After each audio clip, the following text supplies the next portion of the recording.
আজি বিশ্বনাথ বন্যপ্ৰাণী সংমণ্ডলৰ কৰ্মীৰ সহযোগত বিশ্বনাথত উদ্ধাৰ কৰিলে এটা প্ৰকাণ্ড গোৱালা সাপ। চতিয়াৰ নিৰঞ্জন দাসৰ সহযোগত বিশ্বনাথৰ বন্যপ্ৰাণী সংমণ্ডলৰ দলটোৱে উদ্ধাৰ কৰে এই গোৱালা সাপ। উল্লেখ কৰিব লাগিব যে এই গোৱালা সাপ হৈছে অতিকৈ বিষাক্ত সাপ। এই সাপ অতিকৈ বিষাক্ত হোৱাৰ বাবে চোৰাং ব্যৱসায়ীয়ে চোৰাংভাৱে বিক্ৰী কৰিবলৈ নিয়া অৱস্থাত বন বিভাগে বহু লোকক গ্ৰেপ্তাৰ কৰিছে।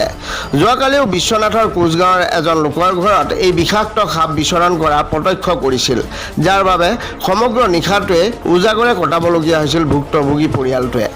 কিন্তু আজি পুৱা ভুক্তভোগী লোকজনে বিশ্বনাথৰ বন বিভাগক এই খবৰ দিয়ে। খবৰ দিয়াৰ কিছু সময়ৰ পিছতে বন বিভাগৰ লোক চতিয়াৰ যুৱক নিৰঞ্জন দাসৰ সহযোগত সাপডাল সুৰক্ষিতভাৱে উদ্ধাৰ কৰে। পুনৰ এই বিষাক্ত সাপডাল বনাঞ্চলত মেলি দিব বুলি জানিব দিয়ে বন বিভাগৰ লোকে। ইফালে বিশ্বনাথৰ বাবে এক ইতিবাচক খবৰ। পূৰ্বতে বিশ্বনাথত যিকোনো সাপ অথবা বিষাক্ত সাপে দংশন কৰিলে কেটলা অথবা তেজপুৰলৈ ৰোগীসকলক নিবলগীয়া হৈছিল, যাৰ বাবে বিশ্বনাথত সাপে দংশন কৰা লোকৰ জীৱন আৰু অধিক সংকটপূৰ্ণ হৈ পৰিছিল। কিন্তু বিগত এক বছৰমান পূৰ্বৰ পৰা সাপে দংশন কৰা লোকক বিশ্বনাথতে চিকিৎসা প্ৰদান কৰাৰ ব্যৱস্থা কৰা হৈছে। বিশ্বনাথৰ জ্যেষ্ঠ চিকিৎসক ডাক্তৰ ৰিপুণ চুতীয়াৰ নেতৃত্বত প্ৰায় ১৫০ শতাধিক লোকক এণ্টিভেনমৰ জৰিয়তে সাপে দংশন কৰা লোকক চিকিৎসা প্ৰদান কৰি জীৱন বচাবলৈ সক্ষম হৈছে।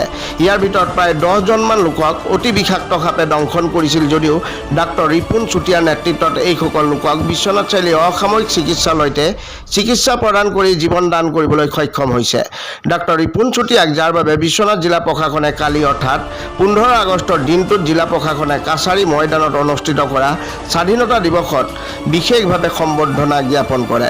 বিশ্বনাথৰ বাবে ই এক ইতিবাচক খবৰ হোৱাৰ লগতে বিশ্বনাথৰ বহু লোকে চিকিৎসক ডক্টৰ ৰিপুণ চুতীয়াকো ধন্যবাদ আৰু কৃতজ্ঞতা জ্ঞাপন কৰিছে।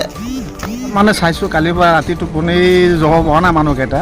এইটো বিষাক্ত সাপে আৰু এইটো টেনশ্যন এটা আপোনালোক আহি উদ্ধাৰ কৰিছে, এইটো ধন্যবাদ।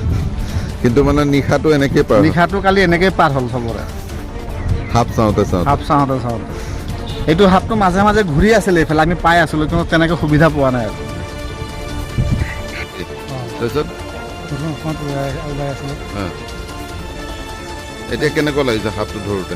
ভাল লাগিছে বাৰু, লৈ গ'লে আমাৰ চবৰে ভয়টো কমিব, তাকে আমি ভালকৈ ক'ব পৰা নাই। ৰাতি ভয়তে আছিলে মানে। এইখিনি কি ঠাই? উত্তৰ কোচগাঁও উত্তৰ কোচগাঁও চাৰিআলি।